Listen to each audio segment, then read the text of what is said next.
हाणे मिली भगत करे ज़रूरी न आहे सही, कॾहिं कॾहिं ख़बरूं न बि लॻी सघंदियूं आहिनि, उनजा ॿिया खोड़ फैक्टर्स हूंदा आहिनि। लेकिन जेको शिकायत ही कई दफ़े मूं बि हिन जो ज़िक्र कयो आहे त शिदात कोट ऐं कंबर ऐं हिन पासे पाणी, पर हुनजा सबबु कई दफ़े डिस्कस थिया त खीरथर जी खाटी न थियल आहे, उहे पैसा ठेके में खाइजी विया ऐं खाटी थी कोन।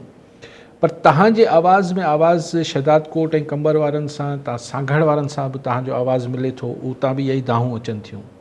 मीरपुर ख़ासि वारे पासे खां बि इहे दाहूं अचनि थियूं ऐं बदीन मां बि तमामु ज़ोर शोर सां अॼुकल्ह आवाज़ूं अचनि पियूं। त उते बि हिकिड़े पासे ॿोॾ जा किसा आहिनि, ॿोॾ ऐं ॿेड़ियूं ऐं टेंट ऐं कैंपूं ऐं हीअ सभु शयूं। ॿिए पासे ही अपर सिंध आहे, हू लोअर सिंध आहे, विचोलो आहे सांघड़, किथे पाणी हिननि इलाइक़नि में न आहे। सो दैट शोज़ कि असांजी इरीगेशन सिस्टम केतिरो शानदार हिन जी कारकर्दगी आहे, या माण्हुनि खे ॿोड़िजे या सुकाइजे, मतिलबु अफ़सोस जी ॻाल्हि आहे त पाणी नथो मिले।